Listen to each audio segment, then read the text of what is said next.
এই যে এই ফাইলে সব পিজাবা। আরে স্যার, এ তো দেখি আপনার বোন। আরে ভাইয়া তুমি হারামজাদি এই এখানে তুই সাহায্য চাচ্ছিস? হ্যাঁ, এইখানে তোর কেউ সাহায্য করবে না। আয় হারামজাদি চল।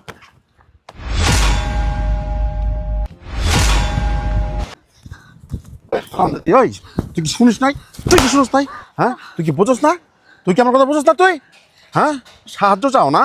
সাহায্য চাস তুই? তুমি আমাকে আর মেরো না প্লিজ।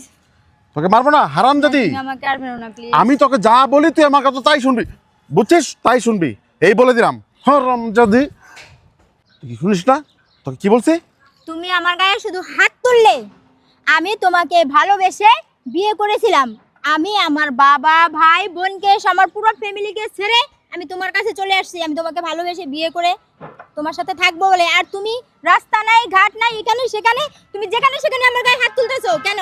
এই হারামজাদি ওই নাটক কম কর, নাটক কম কর। তোকে রাস্তাঘাটে মারি মানে? এই তোকে বিয়ে করছিস কেন তুই জানিস? বিয়ে করছিস শুধু টাকার জন্য, টাকার জন্য। টাকা আনছিস, টাকা তো আরস তাই। হ্যাঁ তুমি শুধু টাকার জন্যই আমাকে বিয়ে করেছো? হ্যাঁ, কথা বলবি না, কথা বললে একদম ফাটা ফেলাম, একদম ফাটা ফেলাম। আমার বাবা ভাই ঠিকই বলছিল যে তোমার মতো এরকম একটা ছেলেকে বিয়ে করতে না। আরে হারামজাদি এই তোর বাবা মার সাত কপালের ভাগ্য আমার মতো জামাই পাইছে। এই বেশি কথা বলবে একদম ফাটা ফেলাম। আরে স্যার, এ তো দেখি আপনার বোনকে মারধর করতেছে, তাও আবার আপনারই সামনে। কিন্তু স্যার আমি একটা জিনিস বুঝতেছি না, আপনি কেন কিছু বলতেছেন না? আর স্যার এই লোকটাকে, এই লোকটাকে তো চিনলাম না। না, এ আমার বোন না। আমি এরকম বোনকে আমি আমার পরিচয় দিই না। আর ও আমাকে ভায়া বলে ডাকছে বলে কি আমি ওর ভায়া হয়ে গেলাম? আর ওই ছেলেটাকেও আমি চিনি না। আমি আমার বোনকেই চিনি না, তাও ছেলেটাকে চিনবো কিভাবে? আরে স্যার, আপনার কি মাথা নষ্ট হয়ে গেছে? এ তো দেখছি আপনার বোন, আর আপনি বলছেন এ আপনার বোন না। স্যার আমি তো বিষয়টা কিছুই বুঝলাম না। আরে তুই চুপ থাক, তুই বেশি কথা বলতেছিস। এ আমার বোন না, আমার বোন নামে কলঙ্ক। একে আমরা কেউ ভাই পরিচয় দিই না। আর এখানে এসে বোন ভাইয়া, ভাইয়া না।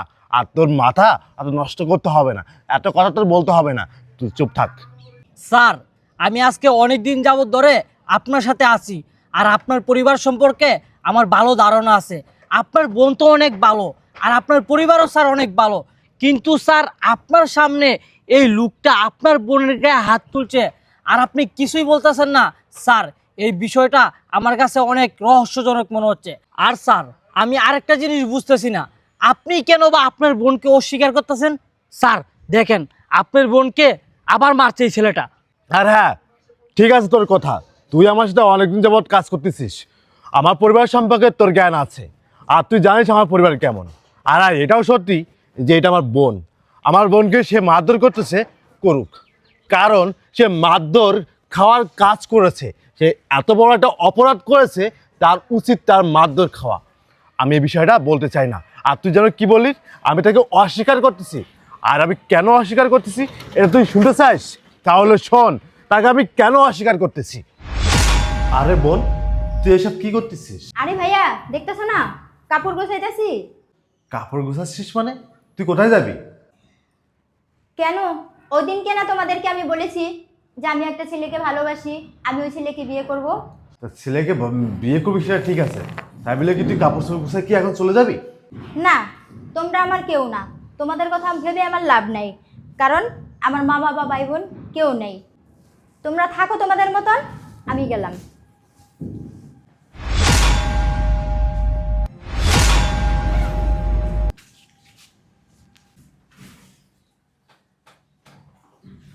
আমি ঠিক বুঝলাম না, আমার বোনটা কতটা নিচেই নেমে গেছে। তার বাবা মার মুখের দিকে তাকালো না, তার ভাইয়ের মুখের দিকে তাকালো না, এভাবে বাসা থেকে চলে গেল। তা তো একটা আমার বোঝা উচিত যে আমি যদি এভাবে পালিয়ে যাই তাহলে আমার বাবা মা এবং আমার ভাই এলাকায় মুখ দেখাবে কিভাবে। সেটা না ভেবে আমার বোন এভাবে বাসা থেকে চলে গেল। আচ্ছা যাক, আমিও দেখি।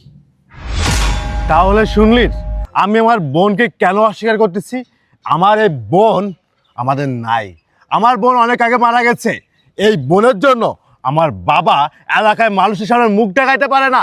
এই বোনের জন্য আমি এলাকায় মুখ দেখাইতে পারি না। আমি আমার বোনকে কতবার নিষেধ করেছিলাম যে বোন তুই এত বড় অন্যায় কাজটা করিস না, এটা ভুল করতেছিস। আমাদের এলাকায় একটা ইজ্জত সম্মান আছে, সেই সম্মানটা তুই ধুলায় মিশাই দিস না। আমার এই বোন আমাকে বলেছিল, আমি তোমাকে মানি না, আমি বাবাকে মানি না, আমি এই ছেলেকেই বিয়ে করব। আর এই ছেলেকেই বিয়ে করেছে আমার বোন। আর এই ছেলের সাথে বিয়ে করার পরে আমার বোন এভাবে রাস্তাঘাটে মানুষজনের সামনে মারধর খাচ্ছে। তাহলে তুই বল, আমি কি এখন পরিচয় দেবো যে এটা আমাদের বোন? স্যার সবই তো বুঝলাম, মানুষ বলতেই তো ভুল হয়। ধরে নিলাম আপনার বোন একটা বড় ধরনের ভুল করে ফেলেছে, এই জন্য স্যার আপনার বোনকে এত বড় শাস্তি দিবেন। কিন্তু স্যার আমি আরেকটা জিনিস বুঝতেছি না, আপনার বোন যে রাস্তাঘাটে এই ছেলেটা এভাবে মারছে, তাতে কি আপনার মান সম্মান যাচ্ছে না? স্যার ধরে নিলাম যে আপনার বোনের জন্য আপনার এবং আপনার মা বাবার ইজ্জত সম্মান নষ্ট হয়ে গেছে। স্যার আমি তো জানি আপনার পরিবার অনেক ভালো, কিন্তু আপনার বোন এত ভালো পরিবার রেখে চলে গেলে কেন? স্যার আমার মনে হয় আপনার বোনের কোনো দোষ নেই, সব দোষ এই ছেলেটার। এই ছেলেটা আপনার বোনকে ভালোবাসার ফাঁদে ফেলে আপনারই বাসা থেকে আপনার বোনকে বার করে নিয়েছে। এই ছেলেটা জোর করে আমার বাসা থেকে বের করে নিয়ে যায়নি, আমার বোনই তো বের হয়ে গেছে। আমার বোনকে তো আমি অনেকবার বুঝিয়েছিলাম যে বোন তুই এই ছেলের সাথে যাইস না, এই ছেলেটা আমার কাছে ভালো লাগে না, আমার মনে হয় না এই ছেলে তোকে সুখে রাখতে পারবে, এই ছেলে তোকে ভালো রাখতে পারবে। তারপরেও না আমার বোন না আমার কথা শুনে নাই। এই বোন আমার অবর্তনে এই ছেলের সাথে পালিয়েছে আমার বাসা থেকে। তাহলে তুই কিভাবে বলতেছিস যে এই বোনেরই কোনো দোষ নাই? এই ছেলে যতবারই বলুক না কেন আমার বোনকে, তারপরেও তো আমার বোনের উচিত ছিল যে আমার এখানে আমার পরিবার আছে, আমার এখানে আমার বাবা মা আছে। আমি যদি এখান থেকে পালিয়ে যাই তাহলে আমার বাবা মার ইজ্জত সম্মান কোথায় যাবে, আমার ভাইয়ের সম্মানটা কোথায় যাবে? সে তো একবারও তো ভাবি নাই, না ভেবে সে এই ছেলের সাথে চলে গেছে।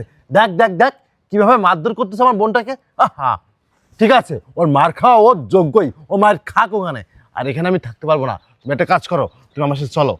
দাঁড়ান স্যার, আপনি এই অবস্থায় আপনার বোনকে রেখে চলে যাবেন? স্যার আমি বুঝলাম না, আপনি কেন আপনার বোনকে এই অবস্থায় রেখে চলে যাবেন? স্যার ধরে নিলাম আপনার বোন একটা বড় ধরনের অন্যায় করে ফেলেছে। স্যার দেখেন আপনার বোন তো আপনার বোনের অন্যায়ের শাস্তি পাচ্ছে। দেখেন স্যার ছেলেটা আপনার বোনকে কিভাবে মারছে। স্যার আপনার বোন তো আপনার বোনের অন্যায়ের সাজা পাচ্ছে। স্যার চলেন না, আপনার বোনকে আমরা সাথে করে নিয়ে যাই। আপনার বোনকে যদি আমরা এভাবে রেখে যাই, স্যার এই ছেলেটা আপনার বোনকে মারতে মারতে মেরেই ফেলবে। আর স্যার আমি আরেকটা জিনিস বুঝলাম না, আপনি তো আপনার বোনকে অনেক ভালোবাসতেন, আপনার বোনের কোনো ইচ্ছা অপূর্ণতা আপনি রাখেননি, যখন যা চাইতো আপনি আপনার বোনকে তাই এনে দিতেন। কিন্তু স্যার আপনি আপনার বোনের প্রতি এত কঠোর কেন হচ্ছেন? স্যার আমি কেন কঠোর হচ্ছি তুই কি কোনো কিছু বুঝতে পারতেছিস না? হ্যাঁ আমি তো কঠোর হবই। যে বোন তার বাবা মার কথা শুনে নাই, যে বোন তার ভাইয়ের কথা শুনে নাই, তার প্রতি তো কঠোর হতেই হবে। আর তুই কী বললি আমার বোনের সাজা সে পাচ্ছে? হ্যাঁ আমিও আশা করি আমার বোনের সে অপরাধের সাজা সে পাক। রাজু তুই কি বললি আরেকটা কথা, যে আমি আমার বোনকে খুব ভালোবাসতাম, আমি আমার বোনের কখনো চাহিদা অপূর্ণতা রাখি নাই। হ্যাঁ তুই যেটা জানিস সেটাই রাইট, কারণ আমার একটা মাত্র বোন, খুব আদরের বোন ছিল এটা আমার। দেখ আমার বোনটাকে কীভাবে মারধর করতেছে, আমার বোনেরকে এভাবে মারধর করতেছে আমার বোনের গায়ে, কিন্তু আমার আঘাত পাচ্ছে আমি আমার কলিজায়। হ্যাঁ আমার বোনটা কতটা কষ্ট পাচ্ছে, আমি আমার বোনেরকে কখনো কষ্ট কি এটা আমি কখনো বুঝতে দিইনি। আমার বোনের সব চাহিদাগুলো আমি মিটিয়েছি, জানিস না, আমি না খেয়ে আমার বোনকে খাওয়াইছি। আর ওই বোন দেখ একটা ছেলের জন্য সে রাস্তাঘাটে মার খাচ্ছে, আর একটা ছেলের জন্য বাসা থেকে বাবা মাকে ত্যাগ করেছে, আমাকে পর্যন্ত ত্যাগ করেছে। তাহলে তুই বল আমি এই বোনের প্রতি কেন কঠোর হব না? দেখ কিভাবে মারধরটা খাচ্ছে। স্যার আমি না সহ্য করতে পারতেছি না আমার এই বোনের মারধরটা। স্যার আপনি সব কিছু মাথা থেকে ফেলে দেন, চলেন স্যার আপনার বোনকে এখান থেকে নিয়ে যাই। চলেন স্যার, আপনি আর অভিমান করেন না, চলেন স্যার। এই এই তুই কে? তুই কে? আমার হাত ধরি, তোর কত বড় সাহস? হ্যাঁ তোর কত বড় সাহস, তোর কত বড় সাহস, তুই আমার বোনকে রাস্তাঘাটে মারধর করতেছিস? কি তোর বোন মানে? এই ওর তো কোনো ভাই বোন কেউ নাই, কিচ্ছু নাই, তুই আবার কিসের ভাই? হ্যাঁ ওর মা বাবা এবং ওর ভাই এখনো পর্যন্ত জীবিত আছে, ওর ভাই না এখনো পর্যন্ত জীবিত আছে। তোর কত বড় সাহস, তুই আমার বোনকে এভাবে তুই মারধর করতেছিস? এই ছেলে তুই আমার বোনকে না ভালোবাসার ফান্দে ফেলায়ে আমার বোনকে বাসা থেকে বের করে নিয়ে গেছিস। আর বাসা থেকে বের করে নিয়ে যে আমার বোনকে কী ধরনের মারধর করেছিস সেটা আমি আমার বোনের দিকে তাকাইলে না সব কিছু বুঝতে পারতেছি। তুই আমার বোনকে এত মারা মারছস। এই এই একদম চুপ। আমার স্ত্রীকে রাস্তাঘাটে যেখানে খুশি সেখানে আমি মারধর করব, সেটা আমার ব্যাপার। এই বেদব, তোকে কতবার বলেছি যে এটা আমার বোন, আর আমার বোনকে আমার সামনে তুই মারধর করতেছিস। এই আমি চাইলে না এখন তোকে আমি পুলিশে দিতে পারতাম, আমি চাইলে না তোকে আমি না সায়েসটা করতে পারতাম, কিন্তু না আমি সেটা করলাম না। তোকে এইবারের মতো না আমি ছেড়ে দিলাম আমার সামনের থেকে, না এক্ষুনি যা। ও তার মানে তুই ওর ভাই? ঠিক আছে, তোকে আমি দেখে নিব, মনে রাখিস। দেখে নিব তোকে। তোর মতন বেদবের জন্য না আমার বোনটা নষ্ট হয়ে গেছে। তোর মতন বেদবের জন্য আমার বোনটা আমার বাবা মাকে এবং আমাকে ফেলে রেখে চলে যাচ্ছে শুধুমাত্র তোর জন্য আমার বোনটা আমার পরিবার ত্যাগ করে রাস্তায় বেরোয় গেছে। কত বড় সাহস সেই বোনটাকে তুই রাস্তায় ঘাটে যেখানে সেখানে তুই মারধর করিস, তোর কত বড় সাহস। আর হ্যাঁ, তোকে কি বলবো, সেদিন যদি তুই আমার কথাগুলো শুনতিস নে, তাহলে না আজকে তোর এই রাস্তাঘাটে না মারধর খাওয়া লাগতো না, আজকে তোর শরীরের এত দাগ পড়তো না। তোকে আমি তখনই বলেছিলাম যে এই ছেলেটা না ভালো না, এই ছেলেটা খারাপ, এই ছেলেটা তোকে ভালোবাসার প্রবণতা দেখিয়ে রাস্তাঘাটে মারধর করবে, তোকে ডাস্টবিনে ছুঁড়ে ফেলে দেবে একদিন। কিন্তু তুই আমাকে কি বলেছিলি? তুই আমাকে বলেছিলি যে না ভাইয়া আমি একে ভালোবাসি, আমি এর সাথে ভালো থাকবো। আর তুই এটা বলে বাবা মাকে না বলে তুই বাসা থেকে বেরোয় গিয়েছিলি। আর হ্যাঁ, তোর জন্য না আমার বাবা মা এবং আমি আমাদের এলাকাতে মুখ দেখাতে পারি না, আমাদের ইজ্জত সম্মানটা না ধুলোয় মিশে গেছে। তোর কত বড় সাহস, তুই গুরুজনদের কথা শুনিস না। এই তুই জানিস না গুরুজনদের কথা অমান্য করলে একদিন তার ফলে এমনটাই হয় যেমনটা তোর হয়েছে। তোকে আর কি বলবো, তোকে বলার মতো না ভাষা আমার নাই। যে মেয়ে তার পরিবারের কথা শোনে না, যে মেয়ে তার বাবা মার কথা শোনে না, সে মেয়ে কখনো না মানুষ হতে পারে না। আসলে তোকে না আমরা পড়াশোনা করিয়ে সার্টিফিকেট অর্জন করেছি, কিন্তু না তোকে পড়াশোনা করিয়ে না সুশিক্ষায় শিক্ষিত করতে পারি নাই।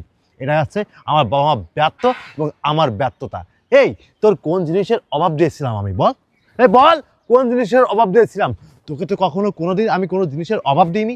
যখন যেটা চাইছিস তখন সেটা আমি দিয়েছি। আমার বাবা অনেকবার বলেছিল যে বাবা তোর বোনকে এত প্রশ্রয় দিস না, তোর বোনকে এত মাথায় তুলিস না, দেখবি একদিন তোর বোন তোকে এভাবে ফাঁকি দিয়ে না অন্য কোথাও চলে যাবে, অনেক বড় কষ্ট দেবে। সেটা তুই দিয়েছিস, আর আজকে রাস্তাঘাটে মার খাচ্ছিস। তো আর কি বলবো তোকে। ভাইয়া প্লিজ ভাইয়া, তুমি আমাকে ক্ষমা করে দাও ভাইয়া। আজ যদি আমি তোমাদের কথা শুনতাম, বাবা মার কথা শুনতাম, তাহলে আমার এই দিনটা দেখতে হতো না। তাই আমি যদি সবার কথা মানতাম, গুরুজনদের কথা মানতাম, তো কথাই আছে না, মুরব্বীদের কথা না শুনলে তার এই পরিণতি হয়। তাক স্যার, আপনার বোন যেহেতু এত করে বলছে, আপনার বোনকে আপনি মাফ করে দেন স্যার। প্লিজ ভাইয়া, তুমি আমাকে এবারের মতো মাফ করে দাও ভাইয়া। যদি তোমাদের কথা শুনতাম তাহলে আমার এই দিন আর দেখতে হতো না ভাইয়া। হচ্ছে চুপ থাক। তুই যে কত বড় অন্যায় করেছিস সেটা তুই তোর বিবেকের কাছে প্রশ্ন কর। তুই কত বড় অন্যায় করেছিস সেটা তোর একবার অতীতকে মনে করে দেখ। আমি কতবার বলেছিলাম বোন তুই এই কাজটা করিস না, এটা ভালো না, তুই বাসা থেকে পালিয়ে যাস না। তুই যদি বাসা থেকে পালিয়ে যাস তাহলে বাবা মার মুখ আর আমার মুখখানা এই এলাকায় দেখাইতে পারবো না। তারপরেও তুই আমাদেরকে বললি যে আজকের পর থেকে আমার কেউ বাবা মা ভাই কেউ নাই বলে না, তুই বাসা থেকে চলে আসলিস, আর আজকে তুই রাস্তাঘাটে মাঠ খাচ্ছিস। এই প্রতিটা সন্তানের না ভালো মন্দ বাবা মা বলছে, বাবা মা সবসময় চায় যে সন্তানের ভালো কিছু হোক, সন্তান ভালো কিছু করুক, এটা সব বাবা মাই চাই। তুই কি করলি, সামান্য বাইরের একটা ছেলের জন্য তুই তোর বাবা মাকে ত্যাগ করে, তুই তোর ভাইকে ত্যাগ করে তুই বাসা থেকে চলে আসলি। আচ্ছা যাই হোক, তুই তোর ভুলটা যেহেতু বুঝতে পেরেছিস, তুই তোর অন্যায়টা বুঝতে পেরেছিস, তাহলে কি আর বলার, তোকে নিয়ে এখন বাসায় যাইতে হবে। বাসায় যেয়ে আমার বাবার সাথে সুপারিশ করতে হবে। আর হ্যাঁ, কোনো কিছু করার আগে অবশ্যই গুরুজনদের কথা অমান্য করতে নাই। গুরুজনরা যেটা বলে সেটা অবশ্যই শোনা প্রয়োজন। তোদের মতো মেয়েরা অনেক আছে, যে খারাপ ছেলেদের প্রেমের ফাঁদে পড়ে তারা পরিবারকে ত্যাগ করে রাস্তাঘাটে বেরোয় যায়, রাস্তাঘাটে এভাবে মারধর খায়। আর ওই খারাপ ছেলেরা না তোদেরকে ব্যবহার করে না ওই ডাস্টবিনে ছুঁড়ে ফেলে দেয়। একটা মানুষকে বিয়ের আগে অবশ্যই ওই মানুষটাকে যাচাই বাছাই করা উচিত, যেটা তুই করিসনি। তুই শুধু ভালোবাসার ফাঁদে পড়ে এই ছেলের হাত ধরে তুই বাসা থেকে বের হয়ে গেছিস। আচ্ছা যাই হোক, তুই বাসায় চল, আমি বাসায় গিয়ে আমি বাবা মার সাথে কথা বলবো। আর রাজু, জি স্যার। তুই ওকে নিয়ে বাসায় আই।